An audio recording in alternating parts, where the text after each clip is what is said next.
کہ کہیں ایسا نہ ہو کہ کوئی ایسے متبادل انتظامات فوری طور پر کر دیے جائیں، یا ایک راؤٹ جو کہ بنانے کی کوشش کی جا رہی ہے اور ہو رہا ہے کہ عمان کے ساحل سے لگ کر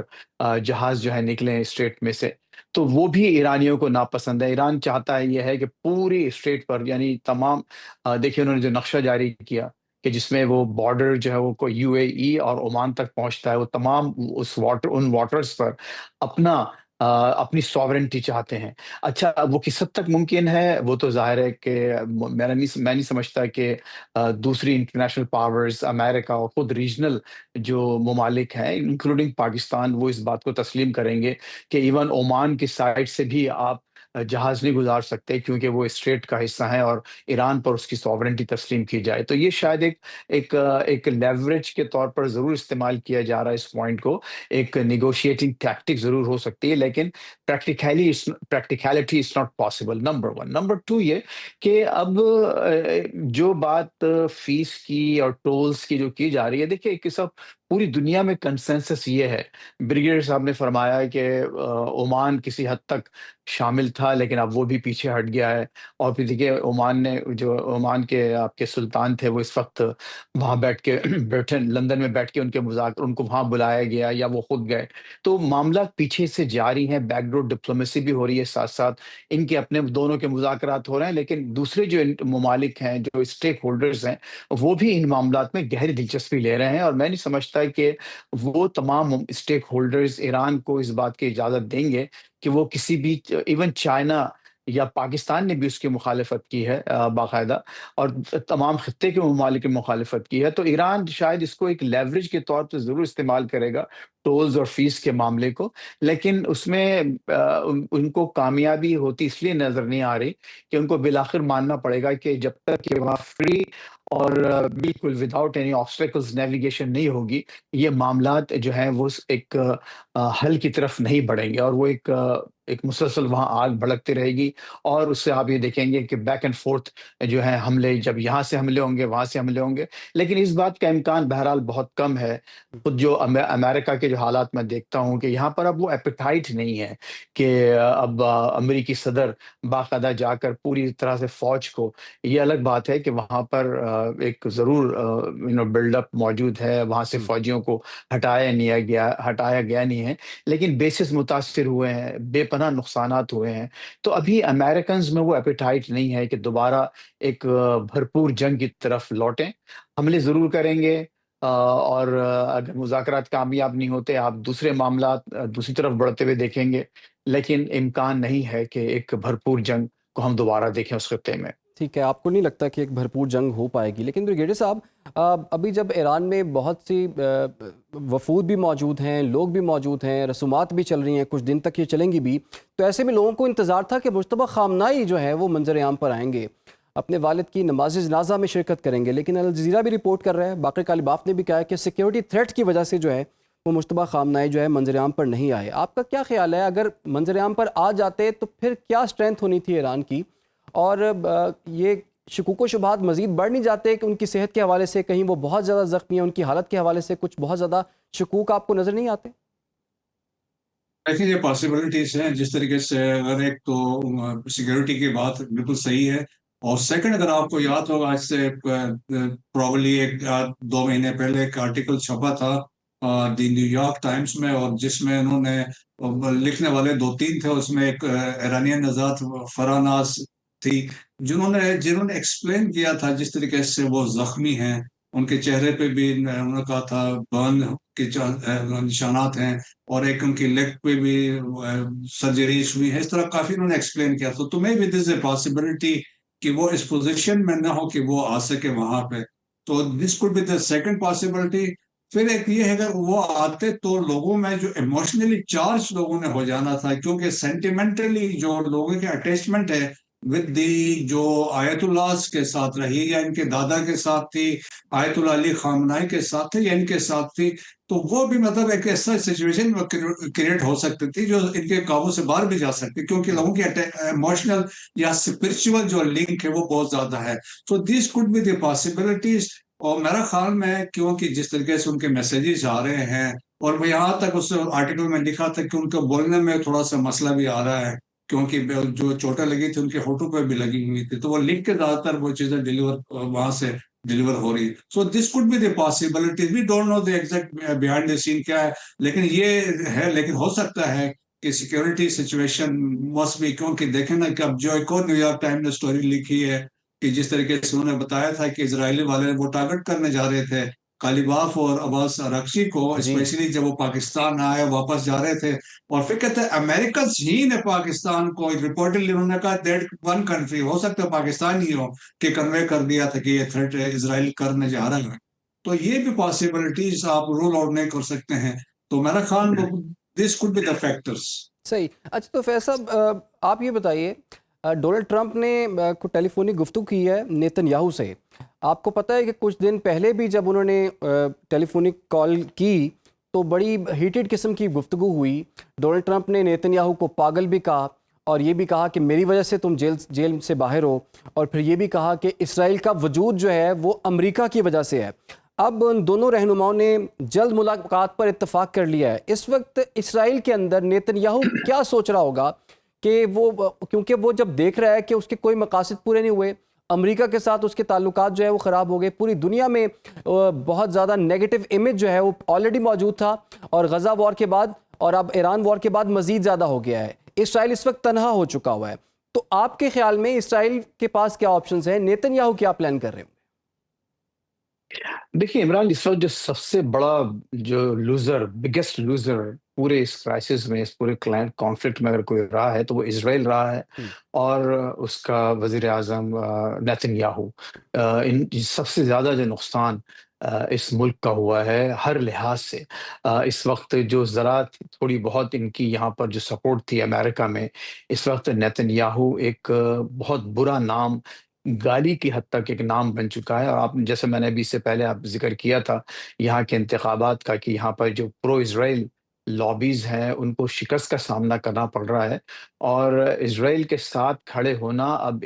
ایک لائبلٹی بن چکا ہے یہاں پر انتخابی امیدواروں کے لیے. آج تک ایسا کبھی نہیں ہوا کہ امریکی عوام نے اسرائیل کے مقابلے میں فلسطینی عوام کے ساتھ زیادہ ہمدردی اور زیادہ ایک اچھائی کا مظاہرہ کیا ہو. جتنے بھی پبلک جو اوپینین سروے آ رہے ہیں اس میں اسرائیل کو جو ہے وہ انتہائی ایک لو لیول پر دکھایا جا رہا ہے. اور تمام وہ پولیٹیشنز جنہوں نے اسرائیل نواز لابیوں سے پیسے لیے ہیں، ڈونیشنز لی ہیں، یا جو پرو اسرائیل لابیز ان کو سپورٹ کرتے ہیں جن پولیٹیشنز کو، وہ انتہائی برے حالات میں ہیں اور انتخابات ہار رہے ہیں. تو ہر لحاظ سے پھر آپ دیکھیے کہ انٹرنیشنل دوسرے ممالک میں جو حال ہوا، پھر خود ان کے اپنے جو فوجی نقصانات ہوئے. پہلی دفعہ ایسا ہوا کہ اسرائیل کو اس بری طرح سے ایک اتنی دور سے ایرانی میسلز نے ہٹ کیا ہو اور باقاعدہ نقصانات ہوئے. ایسا نہیں ہوا کہ ایک چھوٹے موٹے ادھر ادھر ایک ڈرونز گرا دیے گئے ہوں، بلکہ ان کے مین جو سٹیز ہیں، اصل بڑے بڑے شہروں میں، وہاں پر جانی نقصان ہوا، مالی نقصان ہوا، وہاں سے لوگ چھوڑ کے بھاگے ہیں. یعنی یہاں پر میں آپ کو بتا رہا ہوں کہ یہاں پر جو کہا جا رہا ہے، بہت جو اہم حلقے ہیں وائٹ ہاؤس کے،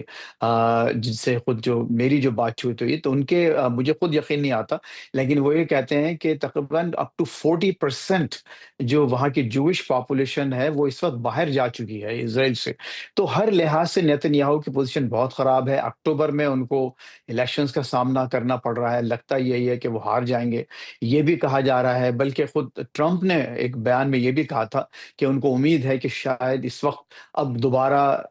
نیتن یاہو انتخابات میں نہ کھڑے ہوں. یہ جو بات چیت ہو رہی ہے ان دونوں میں، یہ بھی ہو سکتا ہے کہ اب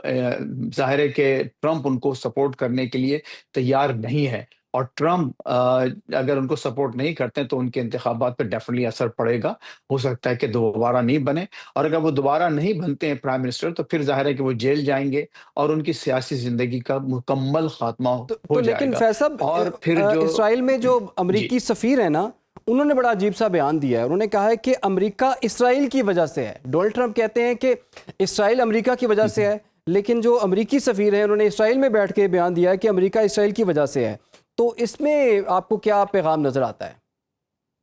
تو عمران، مائک حقبی صاحب جو ہیں امبیسڈر ہیں، وہ ایک ایکچولی مذہبی جنونی، ایک کرسچن مذہبی جنونی ان کے طور پہ کہا جاتا ہے ان کو، اور وہ اس لابی کا حصہ ہیں جو ایک زائنسٹ ہیں، اور خود کرسچن زائنسٹ اپنے آپ کو کہتے ہیں، اور وہ لابی ہے یہاں پر ایونجیلیکلس کی، جو مذہبی بنیاد پرست فنڈامنٹلسٹ ہیں امریکہ میں، خصوصاً کرسچنز، جن کا خیال یہ ہے کہ اسرائیل کا ہونا اس لیے ضروری ہے کہ جب تک اسرائیل میں تمام یہودی اکٹھا نہیں ہوں گے، پھر جی دوبارہ حضرت عیسیٰ علیہ السلام تشریف لائیں گے اور تمام یہودیوں کو ماریں گے، اور عیسائیوں کو پوری دنیا میں جو ہے وہ کرسچینٹی قائم ہوگی۔ یہ ان کا ایک باقاعدہ نظریہ ہے، اور یہ اس کے پیروکار ہیں مائک حقبی صاحب۔ اور اچھا، دوسرا اس کا پہلو یہ ہے کہ کسی حد تک چونکہ وہاں بیٹھے ہوئے ہیں، آپ دیکھیے خود ٹرمپ کے لیے کوئی بڑی بات نہیں ہے کہ آل ہی ہیز ٹو ڈو، جیسے ایک لائن کا ٹویٹ کیا جائے گا، بھائی ٹھیک ہے واپس آ جاؤ، یا اس کو شٹ اپ کال دیں۔ ان کو باقاعدہ کہا گیا ہے ٹھیک ہے آپ باتیں کریں ایسی، ان کو اجازت دی گئی ہے۔ اس کی وجہ یہ ہے کہ وہاں پر ایک اگین اسرائیلی عوام کو تھوڑا بہت ایک پیسیفائی کرنے کے لیے، ان کو تھوڑا سا ٹھنڈا رکھنے کے لیے، کیونکہ ٹرمپ نے جو پوزیشنز لی ہیں اس سے وہاں بڑی شدید ایک اینگزائٹی، ایک بے چینی پائی جاتی ہے وہاں اسرائیلی عوام میں۔ تو مائک حقبی کا ایک رول یہ بھی ہے، صحیح اور ظاہر ہے کہ وہ رول ایسا ہے جو ان کے اپنے جو نظریات ہیں، جو ان کے ایک انتہا پسندانہ نظریات ہیں مذہبی، وہ بہت قریب ہیں، تو اس لیے وہ بہت اچھا کام کر رہے ہیں اس معاملے میں۔ لیکن کوئی بھی ان کو امریکہ میں بھی، میں سمجھتا ہوں کہ شاید کوئی ایک ایون جو کوئی ریپبلکن جو ان کی اپنی پارٹی کا ممبر ہے، اس کو سیریس لیتا ہے اس بات پر، اور صحیح پوری دنیا کو معلوم ہے کہ ایسا نہیں ہے، یہ اٹس اے جوک، وہ جو کہہ رہے ہیں کہ امریکہ جو ہے وہ اسرائیل کی وجہ سے قائم ہے۔ جی امریکہ آج امریکہ کا یہاں 4 جولائی ہے، اور 250واں یوم آزادی ہے۔ 1948 میں ایک بننے والا ملک اور 250 سال پہلے بننے والا ملک، مطلب یہ کچھ ان کو خود حقائق بالکل کا علم ہے، لیکن ایک ظاہر ایک سیاسی اور ایک جذباتی انداز سے وہ باتیں کرتے ہیں، اور لوگوں ٹھیک کو ہے، یہ صرف وہاں کوئی ایک سیاسی مطمئن بیان کرنے آپ کی کو نظر کوشش کی آتا ہے۔ جا رہی بہت بہت ہے۔ شکریہ جی آپ کا فیض صاحب، رحمان میں وقت دیا۔ بریگیڈیئر مسعود خان صاحب، آپ کا بھی بہت بہت شکریہ۔ اور ناظرین، دیکھنا ہوگا کہ آنے والے دنوں میں جو ٹیکنیکل ٹیموں کے جو مذاکرات ہیں اس میں سے کیا نکلتا ہے، اور دوبارہ حملے کے کتنے چانسز نظر آتے ہیں، اور ان مذاکرات کی کامیابی کیا چانسز ہیں، تو آنے والا وقت ہی بتائے گا۔ فی الحال ایک چھوٹی سی بریک، آپ لوگ ہمارے ساتھ۔ Welcome back. لاہور میں 2 غیر ملکی خواتین سے مبینہ اغوا، تشدد اور جنسی زیادتی کے کیس نے نہ صرف قانون نافذ کرنے والے اداروں بلکہ پورے ملک میں ایک نئی بحث چھیڑ دیا۔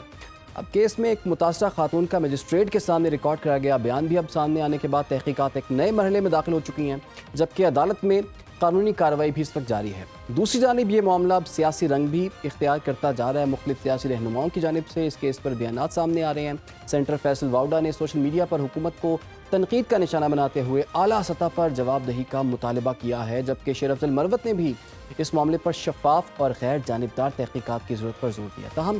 ان سیاسی بیانات کے باوجود اصل سوال تو یہی ہے کہ تفتیش کہاں تک پہنچی ہے، عدالت میں کیا شواہد موجود ہیں، اور انصاف کے تقاضے کس طرح پورے ہوں گے۔ ان تمام پہلوؤں پر بات کریں گے۔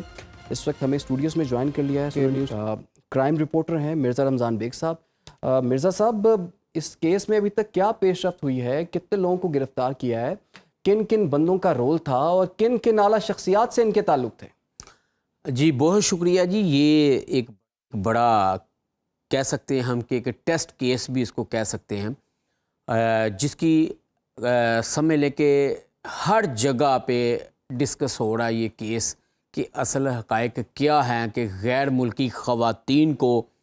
کس طرح اغوا کیا گیا اور پھر ان کو زیادتی کا نشانہ بنایا گیا۔ ہر طرف یہ بحث چھڑی ہوئی ہے،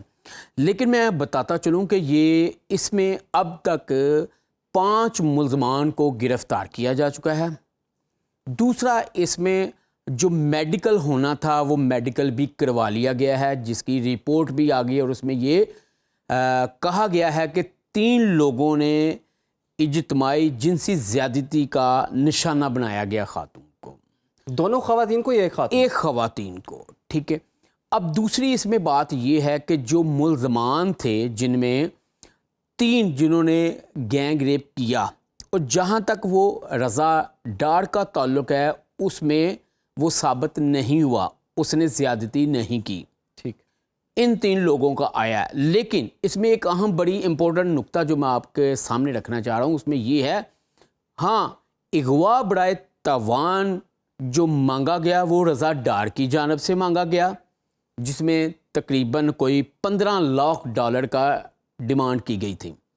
اور دوسری بات یہ کہ جو 375A لگی ہے وہ زیادتی کی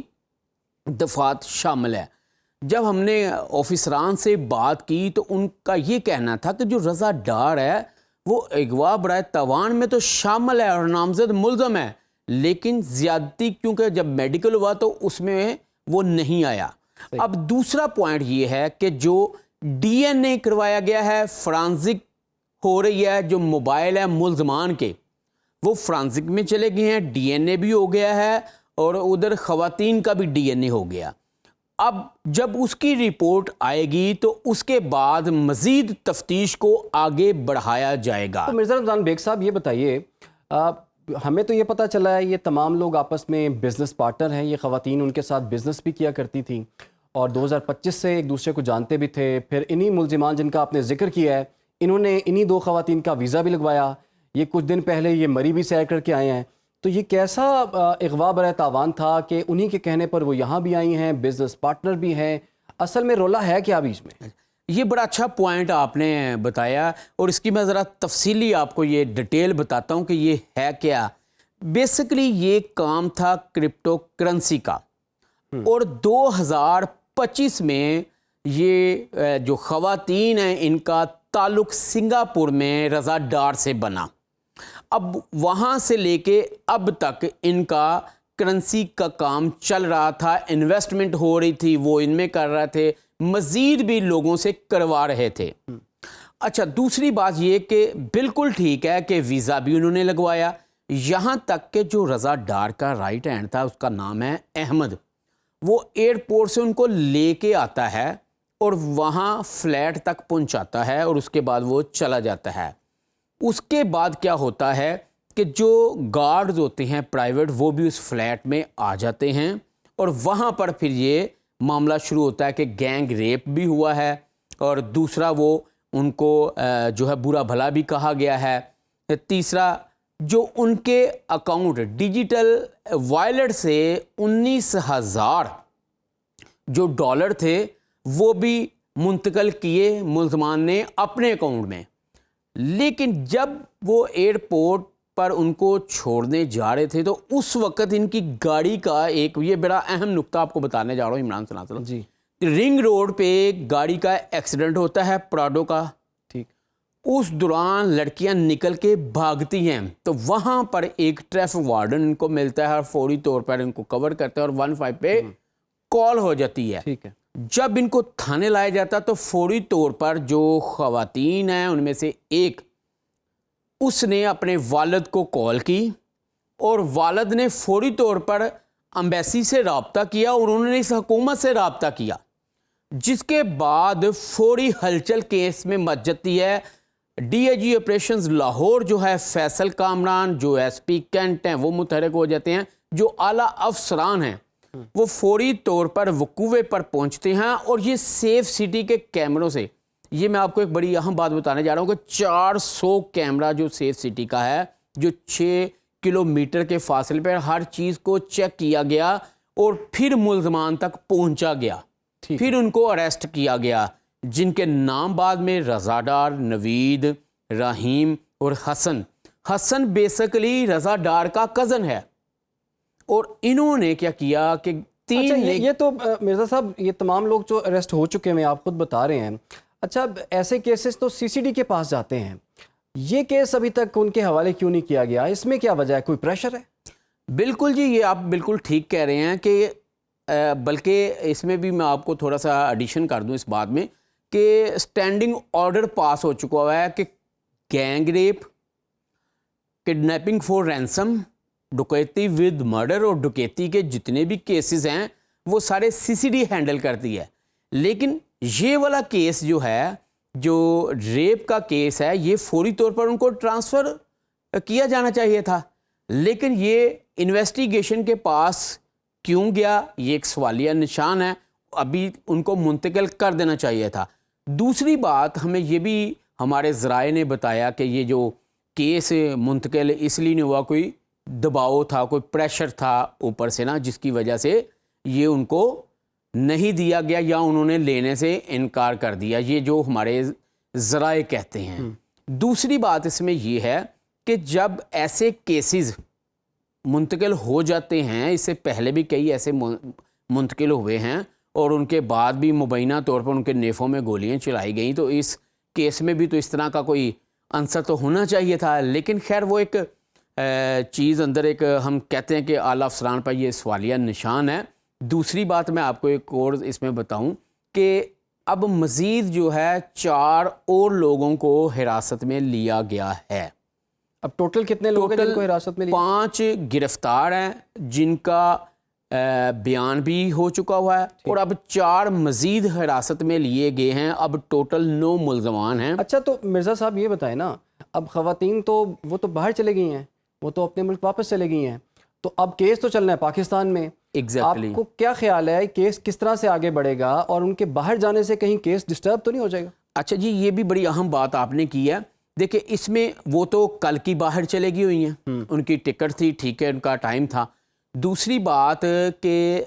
ہماری جب ان سے بات ہوئی ہے ڈی اے جی انویسٹیگیشن سید ذیشان رضا سے، تو ان کا یہ کہنا ہے کہ جب تفتیش کے لیے ان کو کہا جائے گا تو وہ ویڈیو لنک پہ بھی ہم ان سے بات کر سکتے ہیں۔ ٹھیک، اگر ایمرجنسی کی صورت میں بلانا ہو تو ہم